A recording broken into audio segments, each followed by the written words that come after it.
Hi guys, my name is Noni Matigela. Welcome to the Noni M podcast. So today I want to share with you something that was shared by Elubuchang Lebza Kenneth Khopane Lebuchang or Lebuchang Lebza Kenneth Khopane. I thought let me give credit to him. I loved what he wrote about Mngomezulu here.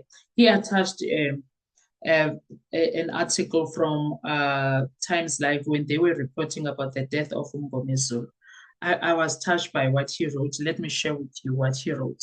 He says, Advocate Thulani Mngomezulu, who played a pivotal role in the Senzo Meyiwa murder trial, was known for his aggressive cross-examinations, sharp legal strategy, and relentless pursuit of contradictions in the state's evidence. His passing in December 2024 left a significant void in the defense, as he had been instrumental in challenging the procedural integrity of the investigation.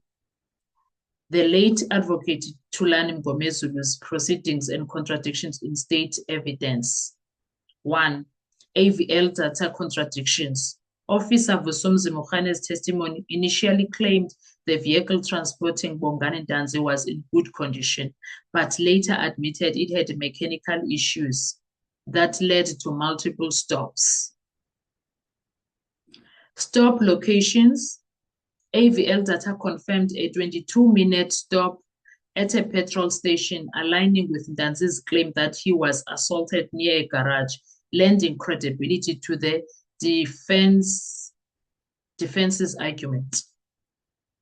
Number 2, cell phone evidence contradictions. Device versus individual.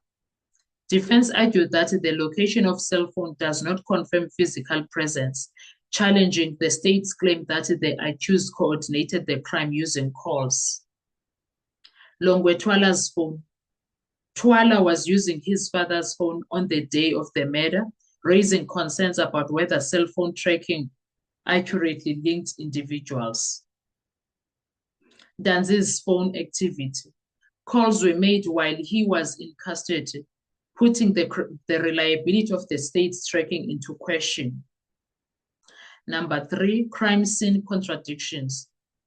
Pointing out procedure, Lieutenant Colonel Nkosikhona Hadebe initially testified he didn't know why accused Muzawukhulelwa Sibiya was arrested, but later admitted Sibiya mentioned DRUG-related charges, suggesting potential coercion in evidence gathering. Ballistic evidence. Forensic expert Chris Mangena confirmed a 9mm firearm was used, contradicting witnesses' descriptions of the weapon as a revolver. Presence of Brigadier Gininda. Ballistic experts confirmed Gininda was present during critical moments, supporting accused Bongani Ntanzi's claim, raising concerns about investigative interference. Number 4, witness testimony contradictions. Officer Mokgane's AVL,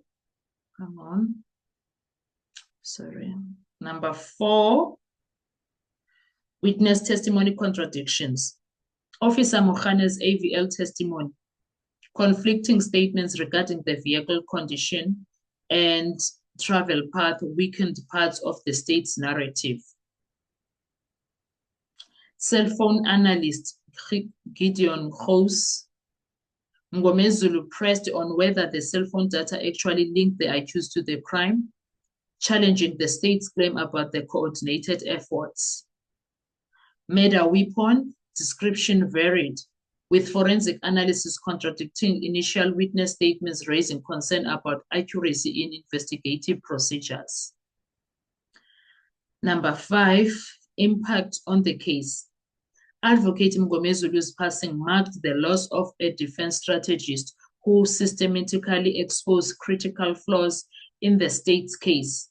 His aggressive approach introduced reasonable doubt, though the question remains whether the remaining defense team will sustain his momentum His arguments raised concern about procedural integrity, the handling of forensic evidence, and the reliability of witness testimonies. While the contradictions he exposed weakened the prosecution's narrative, their impact on the final ruling depends on how the judge interprets them. The court must decide whether these inconsistencies indicate procedural flaws or deliberate manipulation of evidence. If deemed serious, they could lead to the dismissal of key evidence, shifting the trial's trajectory. With Mngomezulu's absence, the defense must decide whether to continue pressing these contradictions or adopt a different strategy moving forward. He will be missed. That's what this guy penned down.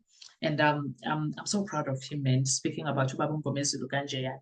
And also, there's something there that he mentioned. He's asking, and while I was reading that part, he was like,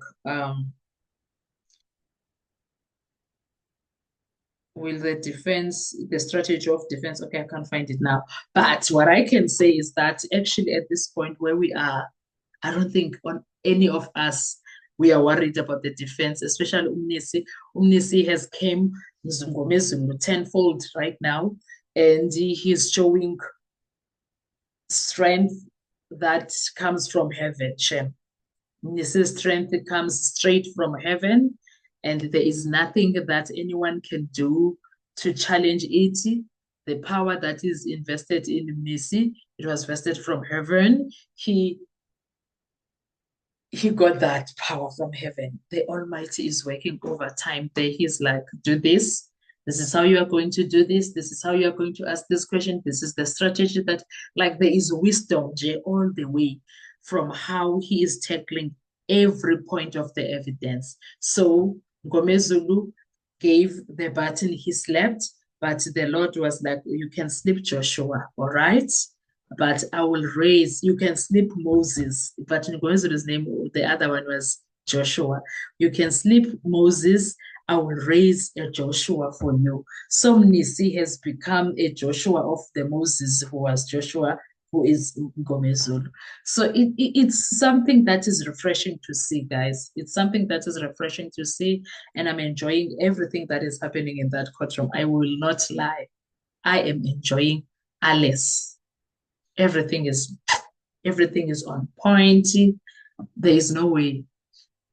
There is absolutely no way you can say you did not understand, you did not hear. There is no way. It's just great. Alice nje. Yonke into ihamba kahle. Ooh, guys, I'm enjoying the court proceedings. I know Mngomezulu will surely be missed.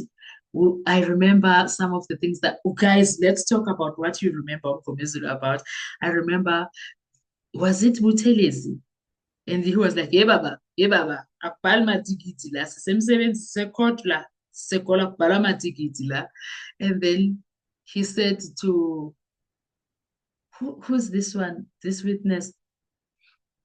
That is why I wished Mngomezulu was there during the Zungu time. He was going to put Zungu into his place, that one. And then he said to who? There is something that, okay, anyway, yeah, I don't know whether it was Mukhane or it was Mokhola. He said, you are cooking right now. Yeah, you are manufacturing the case. And then how he said, my lord, can I address the courts, my lords? And then he said, you are colluding with the state. Hey, guys, was a beast, guys, in the courtroom. He was a top dog. He was a bulldozer. But I'm happy. I'm happy with Umnisi because Umnisi is a bulldozer himself. He is showing power from the man above, the way he is handling things. 1 week only, and he had the cookie crumbling like nobody's business. The cookie has crumbled, guys. There's no coming back from it. The cookie has crumbled. And I'm happy to say, no, Mngomezulu will leave. Mngomezulu will be a long-living Mngomezulu even after that. He will be someone that people will refer to even after the Senzomiwa case has come and gone. People will refer to Mngomezulu, guys. I believe that. They will always remember him. He made a name for himself. He made a big name. He will always be remembered as that person. Anyway, guys, what are your precious thoughts about him? What are your good memories of Mngomezulu? When you think back in 2020, late 2023, and then the entire 2024, what do you think when you think of Mngomezulu? Let's talk in the comment section. I want to hear your views. Thank you so much. I'll see you on our next video. Bye-bye.